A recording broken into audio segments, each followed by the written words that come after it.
Welcome to our 13th Quadcom hearing. As our year-ender, we shall resume our probe on the illegal drug trade and the extrajudicial killings that took place during the war on drugs of the past administration. These two topics are inseparable, as we have seen that the extrajudicial killings were perpetrated, tolerated, and even encouraged during the implementation of the war on drugs. It was only recently that we have discovered the correlation between the two.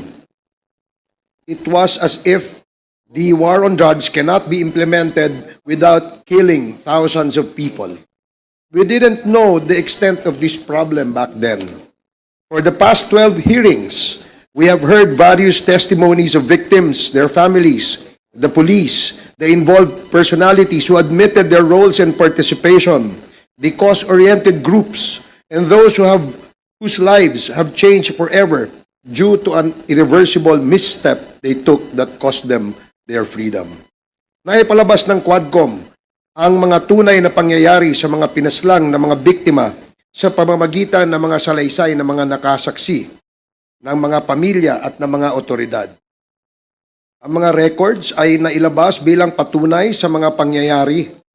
Mismong mga may kinalaman sa mga pagpatay ang umamin sa kanilang mga ginawa, gaya nila Colonel Santi Mendoza, PO2 Nelson Mariano, at sa pagpaslang kay General Wesley Barayuga sa utos di umano ni Colonel Ruina Garma at Colonel Edilberto Leonardo. Maging sina Colonel Marvin Marcos at Colonel Jovi Espinido ay umamin sa kanilang mga ginawang pagsunod sa mga utos ng mga nakatataas sa kanila na nagresulta sa pagpaslang kay Albuera Leyte Mayor Espinosa at sa Parahinog family ng Misamis Oriental. Mismong si Kerwin Espinosa naman ang nagdawit kay PNP Chief, now Senator Bato de la Rosa, na may kinalaman di umano sa pagkamatay ng kanyang ama at sa pagbibintang kay former Senator Laila de Lima na nagresulta sa pagkakakulong nito ng 7 taon na walang basihan. Sa pagharap ni dating Pangulong Rodrigo Duterte, kanyang inamin na inutusan niya ang mga kapulisan na patayin ang mga drug personalities, bagamat sinabi niya na dapat ito ay manlaban, na kung hindi naman manlalaban ay dapat piliting manlaban upang ma-justify ang pagpatay.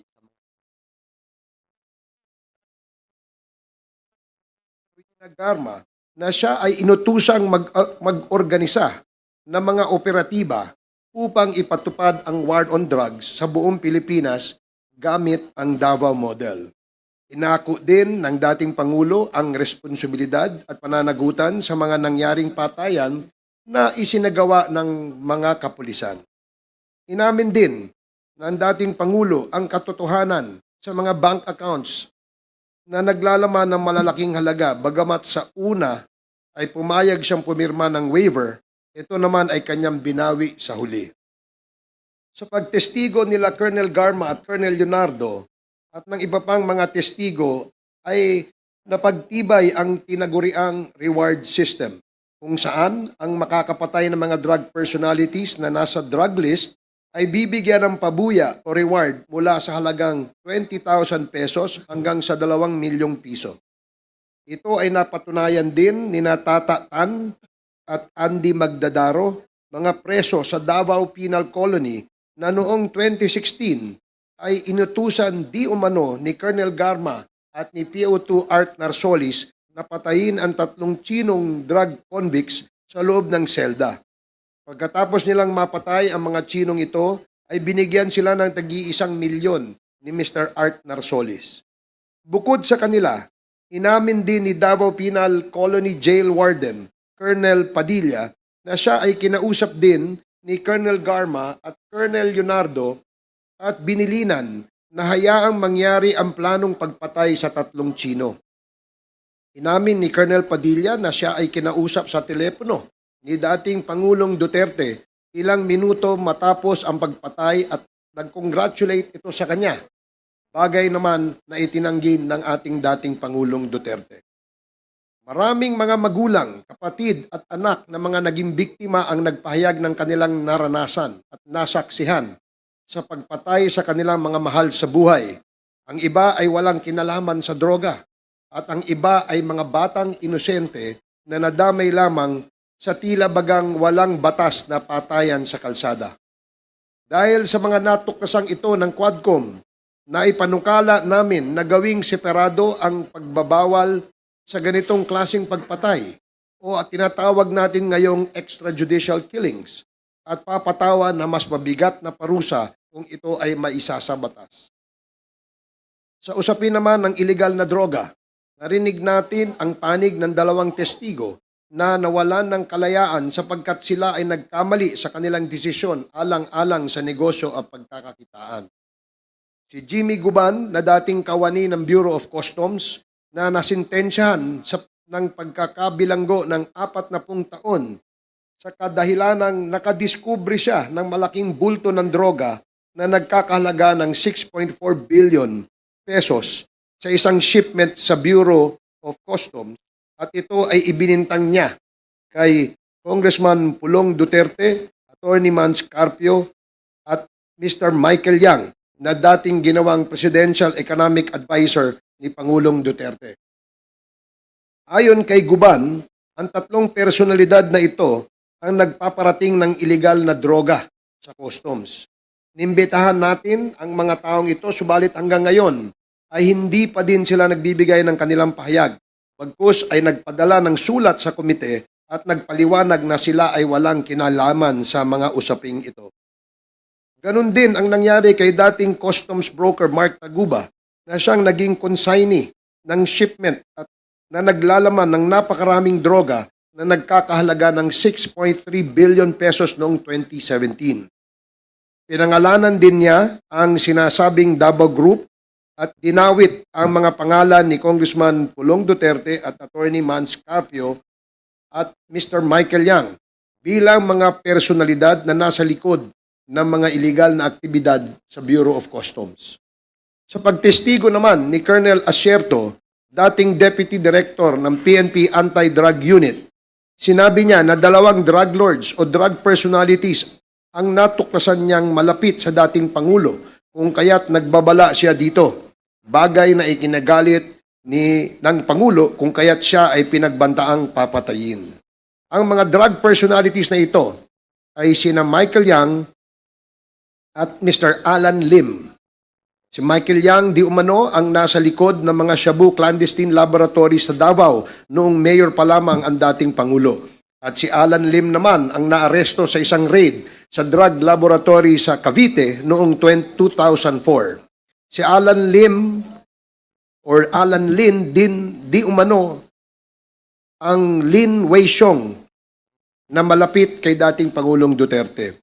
Sa larangan naman ng Pogo, nakita natin sa mga pagdinig na ang isang malaking personalidad sa likod nito ay si dating Mayor Alice Go na kasama ang iba pang mga Chino at may koneksyon kina Michael Yang at Alan Lim or also known as Lin Weishong ang mga korporasyon na kanilang mga tinayo. Kaya dito nakita ang kaugnayan ng Pogo sa iligal na droga. Sa ngayon, kinansila na ng gobyerno ang pekeng birth certificate ni Alice Go or Go Waping at tinanggal na rin siya bilang alkalde ng Banban, Tarlac. Marami pa po ang susunod. Ang Pogo sa Banban, Tarlac ni Alice Go at ang Porac, Pampanga Pogo na Lucky South kung saan naugnay si Cassandra Leong at si Attorney Harry Roque ay nakitang may mga malapit na kaugnayan. Si Attorney Harry Roque ang nagsilbing abogado ng Lucky South at iyan ay napatunayan sa kanyang pakikipagpulong kay PAGCOR Chairman Al Tenco na kasama si Cassandra Ong at ilang beses na nag-follow up sa PAGCOR upang makuha ang lisensya ng Lucky South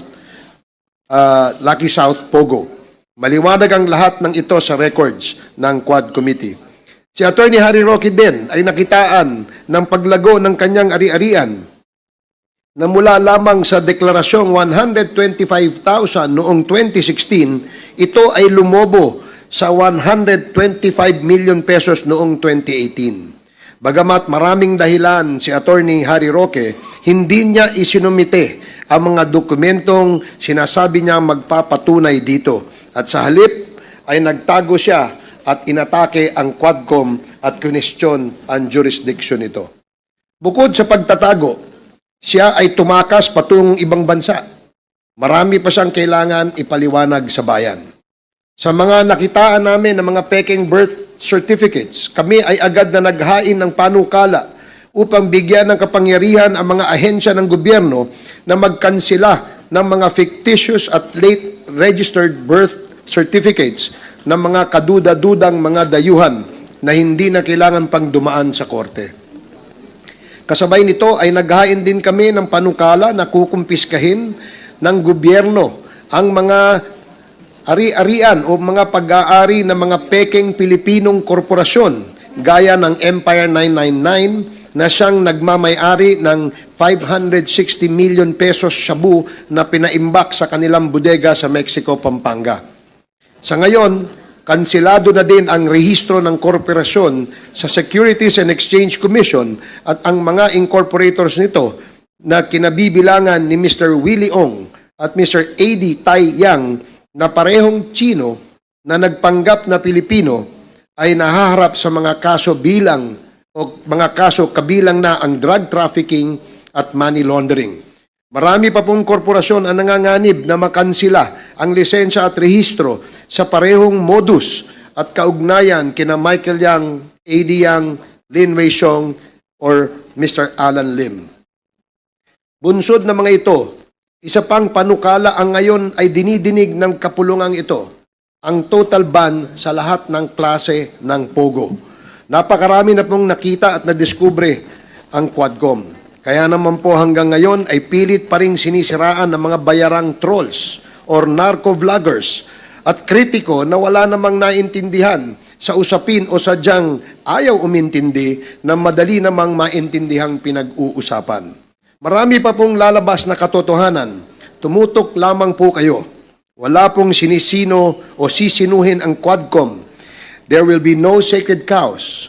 We will leave no stone unturned in search of the truth, justice, and accountability. Numerous bills have been filed and will be filed in the days to come to address the loopholes we discovered and the lapses that we need to fill.